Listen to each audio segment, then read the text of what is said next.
कि जिस जगह पर मस्जिद थी, है और रहेगी, बाबरी मस्जिद है और रहेगी, बाबरी मस्जिद जिंदाबाद जिंदाबाद। श्री असदुद्दीन ओवैसी जी। मोहतरम चेयरमैन साहब, आपका बेहद शुक्रिया। मैं इस मोशन की मुखालिफत में खड़ा हुआ हूँ। सर, मैं शुरुआत में हबीब जालिब का एक शेर पढ़ना चाहता हूँ। आप उर्दू जानते हैं और लॉ मिनिस्टर भी उर्दू जानते हैं। हबीब जालिब ने कहा था कि हुक्मरान हो गए कमीने लोग, खाक में मिल गए नगीने लोग, हर मुहिब वतन जलील हुआ, रात का फासला तवील हुआ, आमिरों के गीत जो गाते रहे वही नामो दाद पाते रहे, रहजनों ने रेजनी की थी, रहजनों ने रेजनी की थी, रहबरों ने भी क्या कमी की थी। सर, मैं अभी सुन रहा था हमारे शिंदे ग्रुप के शिवसेना के पार्टी लीडर अपनी तकरीर कह रहे थे। कहा कि 6 दिसंबर में जब बाबरी मस्जिद को शहीद किया जा रहा था तो उस वक्त के वजीर आजम नरसिम्हा राव पूजा कर रहे थे। आप ही ने कहा और कहा कि मुझे डिस्टर्ब नहीं करना। तो ये बड़ा अजीब मौका है कि बीजेपी की ताईदी पार्टी ये कह रही है कि नरसिम्हा राव ने कहा कि मुझे डिस्टर्ब मत करो, मैं पूजा कर रहा हूं, और जिसने रथ यात्रा निकाला, इन दोनों को मोदी सरकार ने इस मुल्क का सबसे बड़ा सिविलियन अवार्ड दे दिया, सबसे बड़ा सिविलियन अवार्ड दे दिया। तो ये बताता है कि इंसाफ जिंदा है या जुल्म को बरकरार रखा जा रहा है। तीसरी बात यह है कि सर, इस ऐवान में सियासी पार्टियां आएंगी चले जाएंगी, आप आए मैं आया हम भी चले जाएंगे, मैं जमीन की ग़िज़ा बन जाऊंगा, ये ऐवान तो बाकी रहेगा। मगर सर, मैं ताजुब कर रहा हूं कि लोकसभा मुख्तलिफ आवाजों में कैसे बोल सकता है। लोकसभा तो एक ही आवाज में बोलना चाहिए, और लोकसभा भी भारत के संविधान आइन के बेसिक स्ट्रक्चर का ताबे है। और सर, ये इसलिए कह रहा हूं कि 16 दिसंबर को ये ले कर देता हूं, 16 दिसंबर 1992 को इसी लोकसभा ने एक रेजोल्यूशन पास किया था। आप इजाजत दीजिए तो मैं पढ़ता हूं सर। दिस हाउस, अच्छा, ये गुलाम नबी उस वक्त के मिनिस्टर थे, आज नहीं है, उनका नाम नहीं लेना चाह रहा था। This house strongly and unequivocally condemns the desecration and demolition of the Babri Masjid at Ayodhya by and at the instigation of forces represented among others by VHP, RSS and the Bajrang Dal, which has caused communal violence in the country. Such act of vandalism was carried out not only in violation of order of Supreme Court, but amounted to an attack on the secular foundations of our country. This House expresses anguish at the happenings and wishes to reiterate its resolve that it will ceaselessly endeavor to uphold the secular and democratic traditions of our country and for the maintenance of rule of law. और एक paragraph है, नहीं पढ़ूंगा। मैं ताजुब कर रहा हूं कि जब इस ऐवान ने एक रेजोल्यूशन पास किया तो हुकूमत आएगी जाएगी, और हुकूमत ये मोदी हुकूमत जश्न मना रही है जो 6 दिसंबर को हुआ। तो ये एक बात है सर। चौथी बात यह है कि सर, नहीं, 6 दिसंबर के ऊपर कोई जश्न नहीं है। राम मंदिर के निर्माण की जो प्रतिष्ठा हुई है उसको संबोधन करते हैं, और वो सर्वोच्च न्यायालय के द्वारा तथ्यों के आधार पर दिए गए निर्णय के कारण से हुआ है। सर्वोच्च न्यायालय का निर्णय है, तो तथ्यों के आधार पर निर्णय है। वो विषय आपने बोल दिया, ठीक है, ओके। परंतु जो मंदिर का निर्माण है वो नियमानुसार सर्वोच्च न्यायालय के निर्णय से तथ्यों को देख करके। एक सेकंड, आप इस्लाम के बहुत जानकार हैं, विद्वान हैं वैसे भी, अब कानून के। यदि किसी अन्य धर्म के स्थान पर मस्जिद बनाई जाए तो शायद उसको मान्य नहीं किया जाता।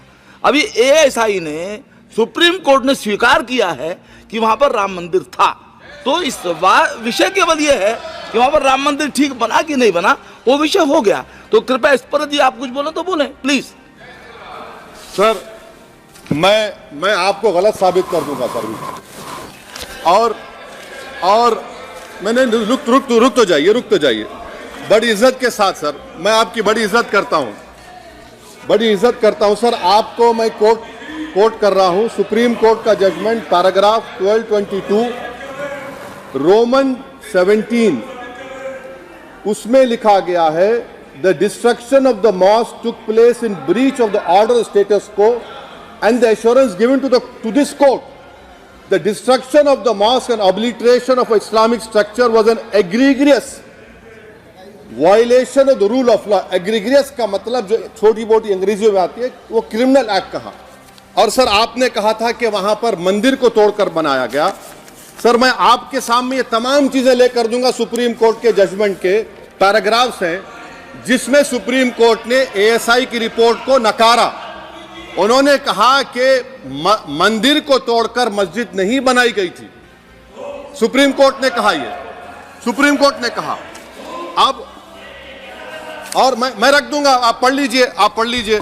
अच्छा सर मैं अपनी तकरीर पर आ जाता हूं, मैं अपनी तकरीर पर आ जाता हूं सर। तो मैं अपनी बात कर देता हूं सर। तो मैं ये पूछना चाह रहा हूं कि क्या मोदी सरकार एक समुदाय, एक मजहब की सरकार है या पूरे देश के मजाहिब को मानने वालों की सरकार है? जिसको नहीं मानते उनकी सरकार है? हमको बता दीजिए। क्या मोदी सरकार सिर्फ एक फिक्र और नजरिया हिंदुत्व की सरकार है? क्या इस देश का, इस गवर्नमेंट ऑफ इंडिया का कोई मजहब है? इस वतन अजीज सबके मजहब को मानता है। सर मेरा मानना है कि इस देश का कोई मजहब नहीं है।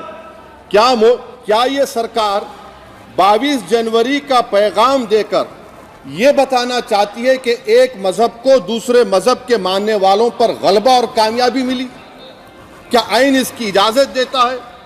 क्या ये पैगाम आप जब ऐवान से दे रहे हैं तो 17 करोड़ मुसलमानों को आप क्या पैगाम दे रहे हैं, ये मैं आप पर छोड़ता हूं। सर 49 में धोखा हुआ, 86 में धोखा हुआ, 92 में धोखा हुआ, 2019 और 22 में भी इस ऐवान के जरिए हमको धोखा दिया जा रहा है।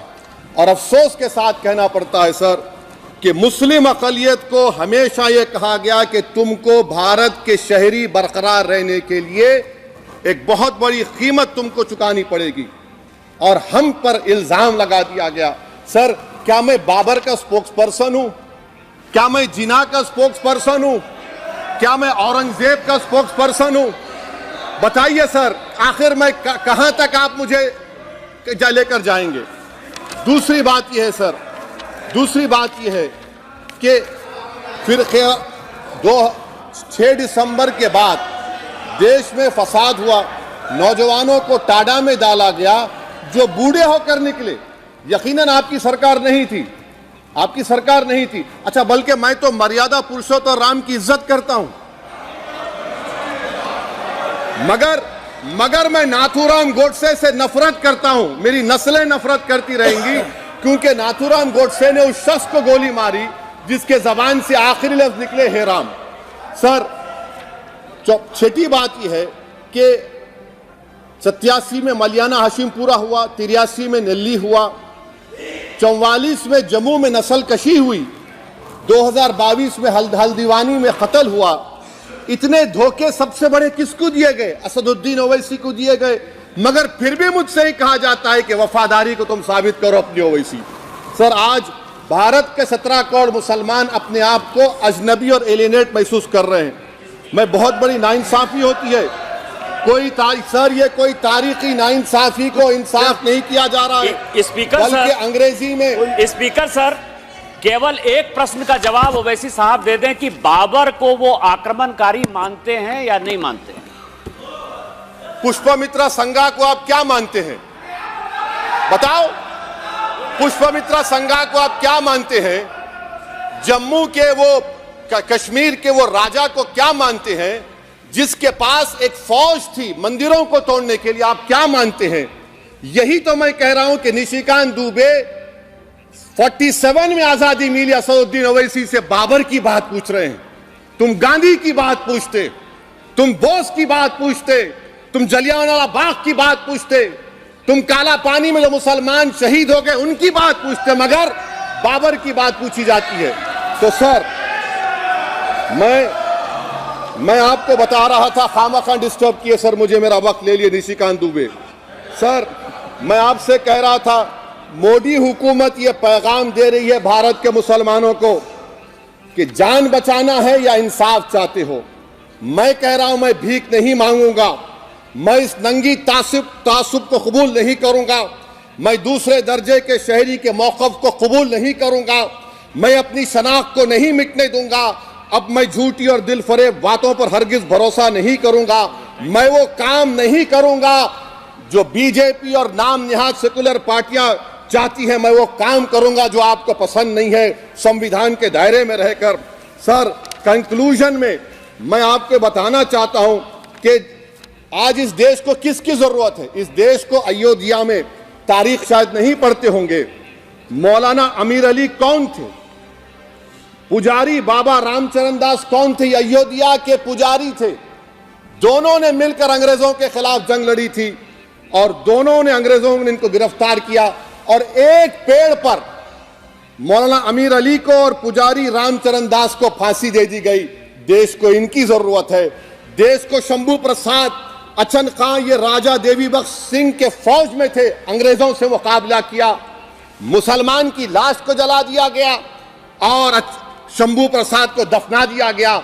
इस देश को यह जरूरत है, देश को बाबा मोदी की जरूरत नहीं है। आज भारत को अयोध्या के मौलाना अमीर अली और रामचरण दास, अचन खान, शंभू खान की जरूरत है। सर, मैं अभी सुन रहा था ये नाम निहाद सेकुलर पार्टियों के बयानात को।